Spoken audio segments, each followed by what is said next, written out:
Hi everyone, my name's Simon and today we'll be doing this really interesting forest rendering in our teardown section, so listen up. So first thing first, as you can see, the overall image is really nice.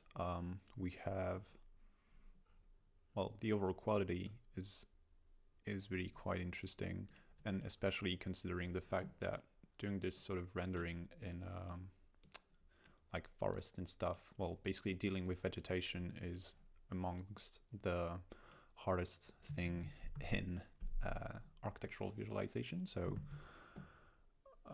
that's, considering this, it's really already quite a good work.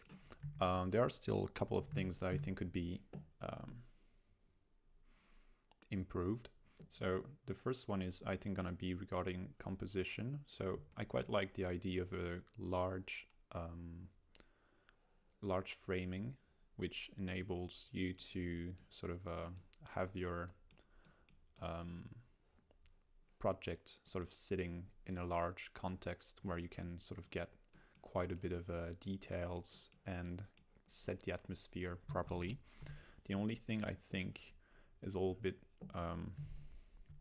could be sort of improved is the overall foreground, because I think what we have here is a little bit too simple, in the sense that, as I sort of draw here, but I'm going to redo it, is that we have a foreground that is extremely low, then we have this middle ground, or sort of first middle ground with trees, and then we have the building and then the background. And I think it's a little bit too simple, because the thing is, as you can see here, we have a little bit more density in terms of trees, which is, I think, more interesting. So basically what I would suggest is trying to sort of play a little bit more with the foreground, and maybe move one or two trees a little bit closer to the camera. Also, just be a little bit, yeah, it's just, yeah, I think would sort of make it a little bit better, because here the framing is a little bit too direct, I'd say. So something to try with the foreground, background, especially the foreground. Keep in mind that it's actually like, if you're, I think these are post-processed trees, but the thing is, if you're dealing with a 3D tree, you have to add an extra level of detail once you are in the foreground, which will basically mean, if you're dealing with 3D trees, to actually add a little bit of a displacement, not just the bump mapping, because otherwise it's going to look a little bit too flat in the foreground. Well, the easiest thing is actually to just get like a nice photograph of some sort of hero tree that you'll put in the foreground. So that's something to have in mind. Also, regarding the tree again, is to always be a little bit careful with the way they are cut out, because here I think it's sort of okay, but there are some, like, the edges are a little bit too sharp. And I mean, like, we do have a little bit of problem with the way things are cut out in the image. Here you can see like this white halo is a little bit problematic, because it do make the tree stand out from the rest of the image, but it do makes a weird contrast with the background. So what you have to do is just select it, use the refine edge you have when you're here, and just play around with the feathering and the shift edge, because basically you're going to have to shift the edge inside and play a little bit with the feathering. The thing is, you have to be extra careful with the feathering, because the more you're in the foreground, the less feather you can use, because that's basically like, in the foreground your image is supposed to be super sharp, so you cannot refeather much, but in the background you can sort of go ahead, because it's in the background, so you won't really notice it. So yeah, something regarding composition. I quite like also, even though it's maybe a little bit too repetitive, I don't know how the, because basically you can see here, these spots here are a good idea because they sort of suggest the fact that we have rays of light going through the canopy here and going to your trunks, which is actually the case and what's happening. The thing is, I don't know how it's been done here, but the way I think works the best is to actually, it's going to be a little bit hard to explain, but basically what you do is you have your, am I going to do it? Oh, well, it's going to be hard to explain, but anyway, the idea is you have your trees, and what you do is you do a new layer and you use the foliage of your trees. So let's say I have this kind of foliage there. We're going to use that one and say, well, I'm going to use it in white. I have this kind of foliage.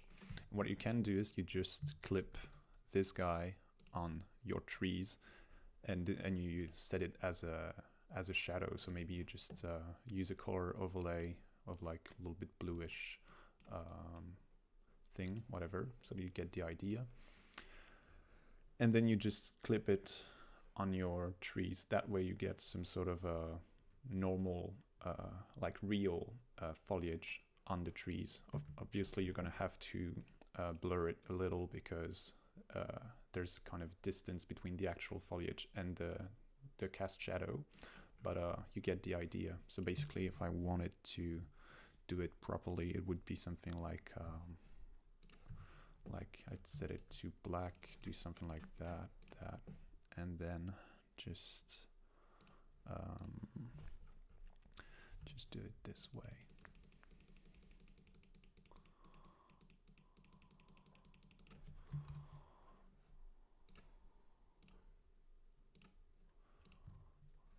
Can change the opacity, things like that. The idea being to actually use the same tree, but here you don't see the foliage, so there's no problem with it. And as you can see, it does create interesting effects here, and you can just unlink the two and just move around your shadows. So that's I think a really nice tip to make some sort of interesting shadows and quite realistic. So that's the idea. Second idea behind that is to also play around with the lighting. You know that basically forests like that are a good playground for God rays and stuff like that, because you have some sort of they are, I'd say, particles in suspension in this kind of areas because of basically the dust and the dust and whatever's happening there. And basically this is a good setup to get God rays, because you have particles happening. So what you can do is actually that's what I was trying to do here, but I'll redo it. Basically you can sort of set up, like, especially play on the fact that if you say you highlight a part here, you can sort of make it happen like that and use like this one and have something like that. It's going to be like, it has to be quite subtle, because otherwise it's not going to look good, but this is definitely going to add a second level of depth in your image. And try to do it in different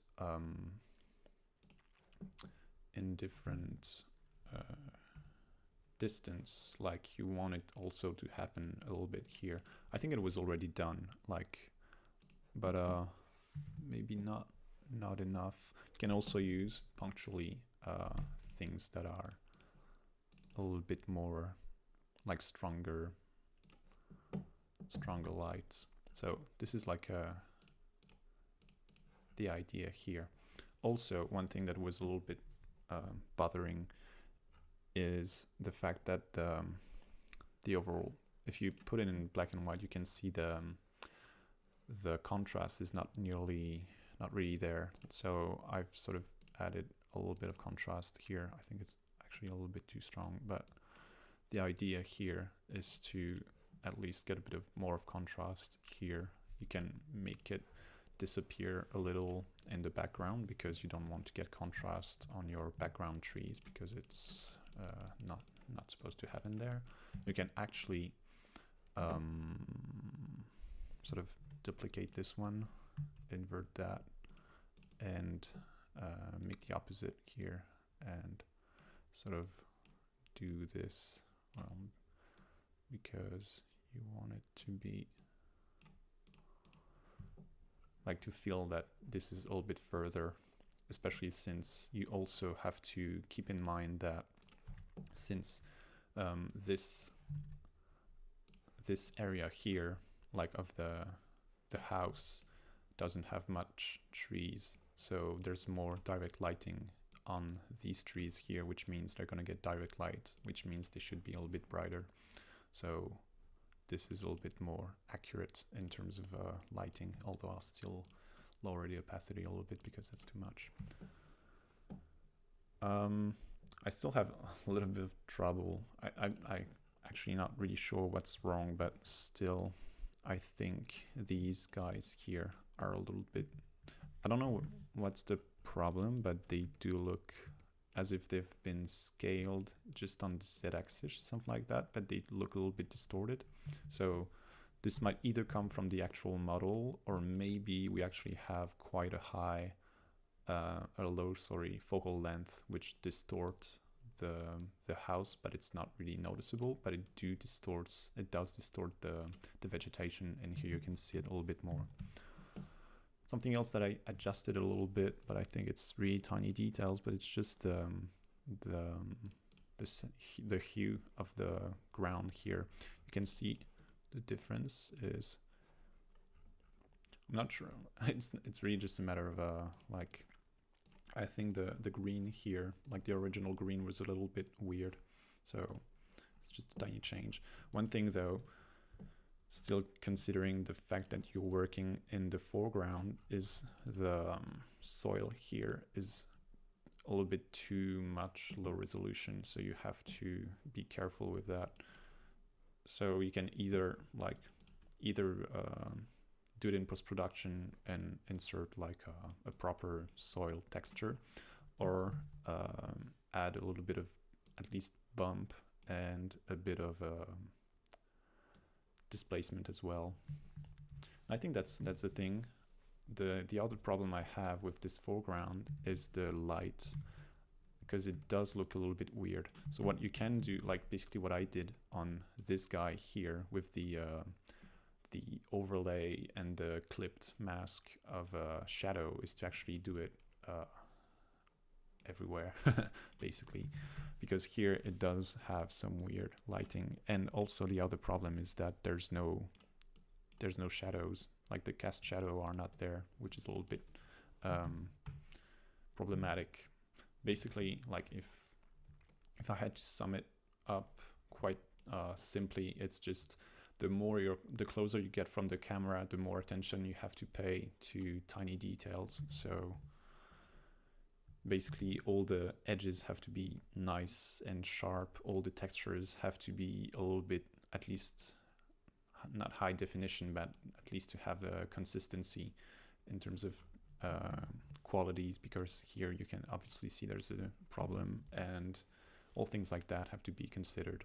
So one last thing I think is gonna be the reflection. I think there's something a little bit odd, and it's actually quite a shame, because this could be interesting, is the fact that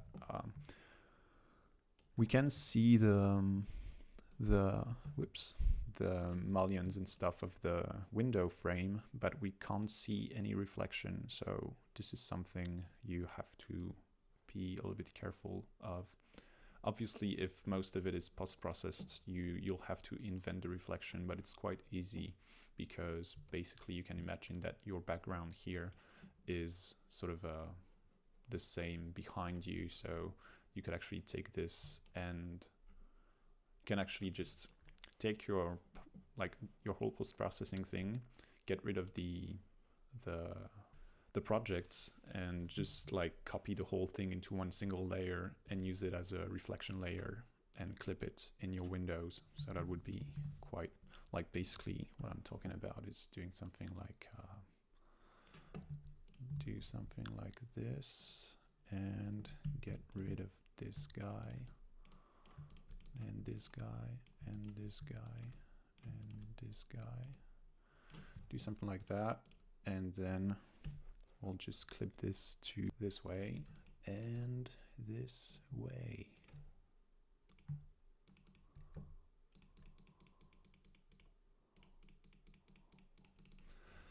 So like that and like that. Actually, I'll just do it this way. And then you just set it to yep, soft light could be, or you just set it to normal and just decrease the opacity, and then you can sort of play around and move this guy sort of like that. Of course, keep it really subtle, but it's just like you get the idea that something's reflecting. Of course, this is like when you're doing post-processing. If you do have a reflection pass, just use it.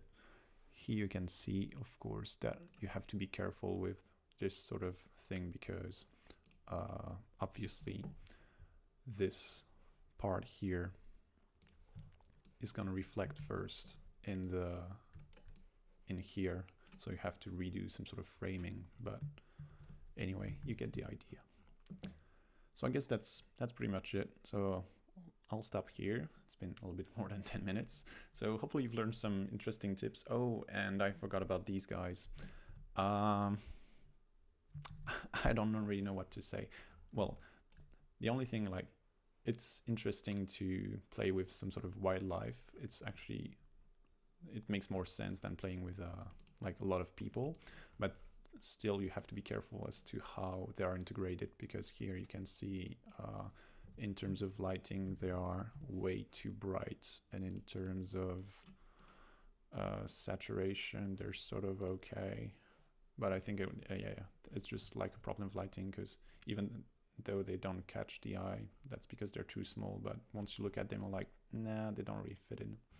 So yep, that's all. I'll finish there. So yeah, thank you guys. Hopefully you've learned some cool stuff for your next post-processing in forest environment, and I'll see you next time in our next rendering teardown. See you guys. Bye.